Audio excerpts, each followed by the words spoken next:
Hi friends, எல்லோருக்கும் வணக்கம். இன்றைக்கி காவல்துறை ஊழியர்களுக்கான ஒரு வெயிட்லெஸ் டயட் தான் நம்ம பார்க்க போகிறோம். ஆக்சுவலாக இந்த ஐடியா எனக்கு எப்படி வந்துச்சு அப்படின்னு சொன்னால், என்னோடய அப்பா 2 வருஷத்துக்கு முன்னாடி தான் போலீஸ் ஆஃபீஸராக இருந்து ரிட்டைர்மெண்ட் ஆனார். அவர் என்கிட்ட கேட்டது என்ன அப்படின்னு சொன்னால், இந்த மாதிரி காவல்துறை ஊழியர்களுக்குன்னு சொல்லிட்டு தனியாக பர்டிகுலராக ஒரு வெயிட்லாஸ் டயட்டை வந்து நான் யூடியூப்பில் இது வரைக்கும் பார்த்ததே இல்லை. நானும் நிறைய தேடிட்டேன், என்னோடய ஃப்ரெண்ட்ஸும் வந்து கேட்டிருந்தாங்க. அதனால் நீ வந்து ஒரு காவல்துறைகளுக்கு ஊழியர்களுக்காகவே ஒரு வெயிட்லாஸ் மெனு வந்து நீ போட்டினா நல்லாயிருக்கும் அப்படின்னு சொல்கிறாரு. ஸோ எங்கள் அப்பாவுக்காக இந்த வீடியோ நான் போடுறேன்.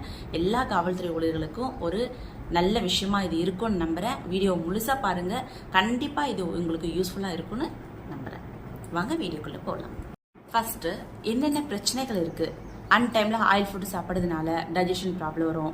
டைஜஷன் ப்ராப்ளத்தால் உணவு சரிவர செரிக்காமல் அவங்களுக்கு கான்ஸ்டிபேஷன், அதாவது மலச்சிக்கலும் சேர்ந்து வரும். சரியான டைமுக்கு தூக்கம் இல்லாமல் கண்கள் வீக்கமாக தெரியும். சில பேருக்கு தலைவலி இருக்கும். இது நார்மலாகவே நைட் டியூட்டி பார்க்குற எல்லாருக்குமே இருக்கும். Main problem digestion plus constipation. இதனால தான் அவங்க வெயிட் போடுறதுக்கு ஒரு முக்கிய காரணமாக இருக்குது. சரி வாங்க, எந்த நேரத்தில் எந்த மாதிரி உணவுகளை எடுத்துக்கலாம் அப்படின்றத இனி பார்ப்போம். பொதுவாகவே காவல்துறை ஊழியர்களுக்கு நைட் டியூட்டி கண்டிப்பாக இருக்கும்.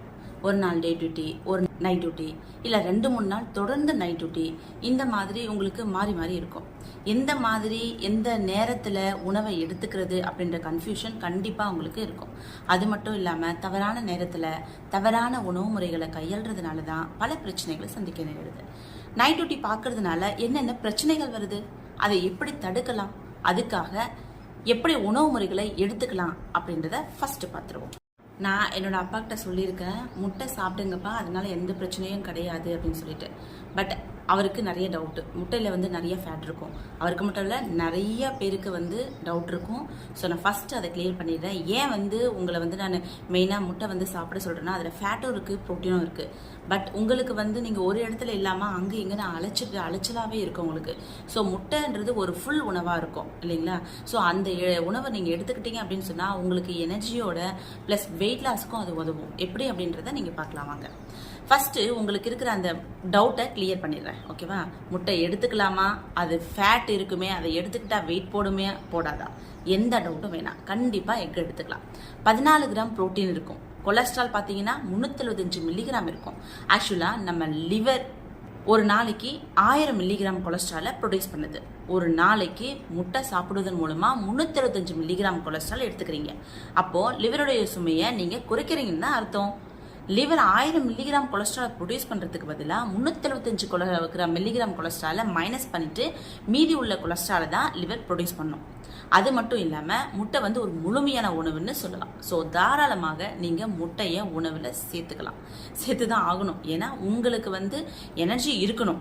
ஏன்னா நீங்கள் காவல்துறையாக இருக்கிறதுனால நான் சொல்கிறேன்.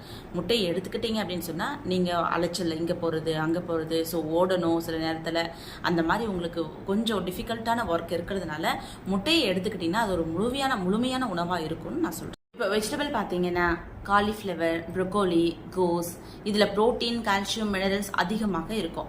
அதே மாதிரி சுரைக்காய், வெள்ளை பூசணிக்காய், பீர்க்கங்காய், அவரைக்காய், இந்த மாதிரியான வகையான காய்களை டெய்லி ஒவ்வொரு நாளைக்கு ஒவ்வொரு வகையான பொரியல் செய்து நீங்கள் உணவோடு சேர்த்து சாப்பிடலாம். கேரட்டு, குக்கும்பர், அந்த மாதிரி பச்சை காய்கறிகளை ஸ்லைஸாக கட் பண்ணி சைட் டிஷ்ஷாக சேர்த்து சாப்பிடலாம். இதெல்லாம் ஹை நியூட்ரிஷனல் வேல்யூ உள்ள உணவுப் பொருள் ப்ளஸ் லோ கலோரிஸ் உள்ள உணவுப் பொருள் தான்.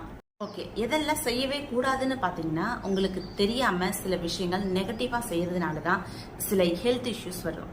அது என்னென்னு பார்த்தீங்கன்னா, நைட் டியூட்டி பார்க்கும்போது பசிக்குது அப்படின்னு சொல்லிட்டு ஆயில் ஃபுட் எடுத்துப்பீங்க. சிக்கன் ஃப்ரை, ஃபிஷ் ஃப்ரை, ஏன்னா நம்ம ஊரில் 12 மணி வரை திறந்துருக்கிற ஒரே கடை பார்த்தீங்கன்னா சிக்கன் ஃபிஷ் கடை தான். ஸோ நீங்கள் சாப்பிட்ற சுச்சுவேஷனும் அமைஞ்சு போயிடுது. இதனால தான் டைஜஷன் ப்ராப்ளமே வருது. ஸோ நைட் டைமில் ஆயில் ஃபுட்டு சாப்பிட்றத முற்றிலுமாக தவிர்த்துருங்க. அது உங்கள் ஆரோக்கியத்தை நீட்டிக்கும். நெக்ஸ்ட்டு நைட் டியூட்டி பார்க்கும்போது அடிக்கடி தலைவலி வரும். அதுக்கு காரணம் உடம்புல நீர்ச்சத்து குறையும் போது டீஹைட்ரேஷன் ஆகும். ஸோ ஒரு வாட்டர் கேன் தண்ணியை வச்சுட்டு அடிக்கடி தண்ணீர் குடிச்சிட்டே வந்தீங்க அப்படின்னு சொன்னால் உங்களுக்கு தண்ணி தாகம் எடுக்கவே இல்லைனாலையும் ஒரு சிப்பாக நீங்கள் வந்து தண்ணி குடிச்சிக்கிட்டே இருக்கலாம். ஸோ அந்த மாதிரி நீங்கள் குடிச்சிட்டு வரும்போது என்ன ஆகும்னு சொன்னால் உங்களுக்கு டீஹைட்ரேஷன் வராது. அதனால உங்களுடைய தலைவலியும் குறைஞ்சிரும்.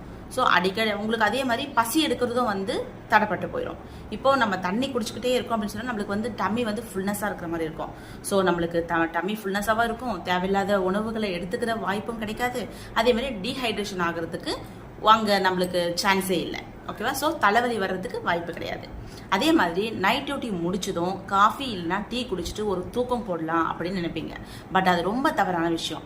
நீங்கள் தூங்குறதுக்கு 5 மணி நேரம் முன்ன வர காஃபியோ டீயோ கண்டிப்பாக குடிக்கக்கூடாது. காஃபியில் கேஃபின் இருக்கிறதுனால அது ஆழ்ந்த தூக்கத்தை பாதிக்கும். சரி, இப்போ நைட் டியூட்டி பார்க்குறவங்களுக்கு என்ன டைமில் மெனு எடுத்துக்கலாம் அப்படின்றத பார்ப்போம். நைட் டியூட்டி அன்னைக்கு உங்கள் டின்னர் டைம் 7 to 8 முடிச்சிருக்கணும். அதே போல் நீங்கள் சாப்பிட்ற டின்னர் ரொம்ப லைட் ஃபுட்டாக இருக்கணும். அதாவது ஹை ப்ரோட்டீனாகவும் நார்ச்சத்து அதிகமாக இருக்கிற உணவாகவும் இருக்கணும். அதிகமாக வெஜிடபிள் போட்ட சம்பார உப்புமா எடுத்துக்கலாம். இன்னொரு நாள் மிக்ஸ்டு வெஜிடபிள் தோசை எடுத்துக்கலாம். ஸோ வெஜிடபிள்ஸ் கொஞ்சம் அதிகமாக இருந்தால் நல்லது. பச்சை பயிறு ஊற வச்சு ஒரு தோசை இருக்கும் இல்லைன்னா, பச்சை பயிறு ஏன்னா அது ப்ரோட்டீன். ஸோ பச்சை பயிறு ஊற வச்சு அதில் ஒரு தோசை, அதில் தக்காளி சட்னி கூட சேர்த்துக்கலாம். ஒரு நாள் 2 medium size chapati with chana masala. So chana மசாலே ப்ரோட்டீன் இருக்குது. இந்த மாதிரி மாறி மாறி எடுத்துக்கலாம். பட் அது ஹை ப்ரோட்டீனாகவும் நார்ச்சத்து அதிகமாக இருக்கிற உணவாகவும் இருக்கணும். அடுத்து இரவு 10 மணிக்கு ஒரு க்ரீன் டீ இல்லைன்னா ஒரு 2-3 மேரிகோல்டு பிஸ்கெட் எடுத்துக்கலாம். மேரிகோல்டு பிஸ்கெட் ரொம்ப நல்லது. வேறு நம்ம குட்டே பிஸ்கெட் எடுக்கலாம், இல்லை வேறு எடுத்துக்கலாம் அப்படின்றத விட்டுட்டு மேரிகோல்டு பிஸ்கெட் எடுத்துக்கோங்க. அது கோதுமையில் செய்கிறது. ஸோ அது ரொம்ப நல்ல விஷயம். அதை எடுத்துக்கலாம். சரிங்க. அடுத்து சரியாக 1 மணிக்கு ஓகேங்களா, ஒரு ஓல்ட் ஃப்ரூட் எடுத்துக்கலாம். ஆரஞ்சு இருக்கா, இல்லை ஆப்பிள் இருக்கா, இல்லை ஒரு பனானா அந்த கூட ஓகே தான். ஸோ ஒரு ஃப்ரூட்டை நீ எடுத்துக்கலாம் 1 மணிக்கு. நெக்ஸ்ட்டு 3 to 4 இந்த 3 மணிக்கும் எடுத்துக்கலாம், இல்லை 4 மணிக்கு, ஏதாவது ஒரு நேரத்தில் தான். ஓகேங்களா? ஸோ உங்களுக்கு எப்போ பசிக்கிற மாதிரி இருக்கோ அந்த டைமில் ஒரு ஃப்ரூட் எடுத்துக்கலாம். 3 மணிக்கா இல்லைன்னா 4 மணிக்கா. கொஞ்சம் வேர்க்கடலை, அவிச்ச வேர்க்கடலையாக இருக்கணும். மூக்கடலை வறுத்து வச்சுட்டு இருப்பாங்க இல்லையா, அந்த ஃபுட் எடுத்துக்கலாம். அது ஹை ப்ரோட்டீனு, அது அதிகமான ஃபைபர்ஸும் இருக்குது. ஸோ ரொம்ப நல்ல விஷயம். அதை எடுத்துக்கலாம். அப்படி இல்லைன்னா பாதாம் நட்ஸ் ஒரு 4 அந்த மாதிரி எடுத்துக்கலாம். அப்படி இல்லைன்னா ஓட்ஸ் பிஸ்கெட் இருந்துச்சுன்னா அது எடுத்துக்கலாம். இந்த 3த்துல ஏதாவது ஒன்று தான் எடுக்கணும். அடுத்து பார்த்தீங்கன்னா ஒரு 5-6 AM ஒரு வார்ம் மில்க், அதாவது ஸ்கிம்டு மில்க் இருக்கணும். அந்த மாதிரி நீங்கள் எடுத்துக்கலாம். அதோட சேர்த்து ஒரு 2 மேரிகோல்டு பிஸ்கெட்டை நீங்கள் எடுத்துக்கலாம். ஸோ அடுத்து உங்களுக்கு ரெஸ்ட் டைம் இல்லைங்களா. ஸோ ரெஸ்ட் டைமில் பார்த்தீங்க அப்படின்னா மார்னிங்கு வெளிச்சத்தில் தூங்குறதுனால சரி வேற ஆழ்ந்த தூக்கம் இருக்காது. நீங்கள் தூங்க போகிறது என்னமோ 2 hours 3 hours தான். அதுக்கு உங்களுக்கு டைம் இருக்கா என்னன்னு தெரியாது. அதனால உங்களுக்கு வெளிச்சத்தில் தூங்கும்போது உங்களுடைய டீப் ஸ்லீப்பாக அங்கே இருக்காது. அதனால என்ன பண்ணுறீங்கன்னா கண்ணுக்கு ஒரு கருப்பு கலர் துணியை கட்டி தூங்குங்க. அப்போது உங்களால் ஒரு ஆழ்ந்த தூக்கத்தை தூங்க முடியும். இதனால கண்ணில் வர அந்த வீக்கம் வராமல் இருக்கும். அதே மாதிரி சில பேருக்கு ரெட்டிஷாக இருக்கும். ஸோ அதுவும் வராமல் இருக்கிறதுக்கு வாய்ப்பு இருக்குது. அடுத்து lunch time as usual 1 to 1:30 எடுத்துக்கலாம். அடுத்து ஈவினிங் 4 to 5 ஸ்நாக்ஸ் எடுத்துக்கலாம். லஞ்ச் டைமில் என்னென்ன ஃபுட்டு எடுத்துக்கணும், ஸ்நாக்ஸ் என்னென்ன எடுத்துக்கணும் அப்படின்ற ஒரு வெயிட் லாஸ் வீடியோ நான் ஏற்கனவே போட்டு தெளிவாக சொல்லியிருக்கேன். அந்த வீடியோ பார்த்தீங்கன்னா உங்களுக்கு புரியும். ஸோ இந்த வீடியோவில் நைட் டியூட்டிக்கான மெனு கொடுத்துருக்கேன். உங்களுக்கு டே டியூட்டிக்கான மெனு வேணும்னா டிஸ்கிரிப்ஷனில் ஒரு லிங்க் கொடுக்குறேன். அந்த லிங்க் ஓப்பன் பண்ணி பார்த்தீங்கன்னா உங்களுக்கு டே டியூட்டிக்கான வெயிட் லாஸ் மெனுவும் கிடைக்கும். இந்த வீடியோ உங்களுக்கு பிடிச்சிருக்குன்னு நினைக்கிறேன். வீடியோ பிடிச்சிருந்தா சப்ஸ்கிரைப் பண்ணிவிட்டு பக்கத்தில் உள்ள பெல் ஐக்கனை கிளிக் பண்ணுங்கள். அதே மாதிரி உங்கள்கிட்ட ஒரே ஒரு விஷயம் சொல்கிறேன். நீங்கள் இந்த வீடியோ பார்த்துட்டு எனக்கு ஆக்சுவலாக எங்கள் அப்பா சொல்லி இந்த வீடியோ நான் போட்டேன். அதே மாதிரி உங்களுக்கு ஏதாவது பிரச்சனை இருந்தால் இந்த வீடியோ பார்க்குற அவங்க எல்லாருக்குமே சொல்கிறேன். உங்களுக்கு ஏதாவது பிரச்சனை இருக்குது, எனக்கு இதுக்கு தகுந்த மெனு கொடுங்க அப்படின்னு சொல்லிட்டு எனக்கு கமெண்ட் பண்ணிங்கன்னா கண்டிப்பாக என்னுடைய அடுத்த வீடியோ எதுவாக இருந்தாலையும் அதை ஒதுக்கி வச்சுட்டு உங்கள் கமெண்ட்டுக்கு தகுந்த அந்த வீடியோவை போடுறதுக்கு நான் ட்ரை பண்ணுறேன். அடுத்த வீடியோவில் பார்க்குற வரைக்கும் நன்றி, வணக்கம்.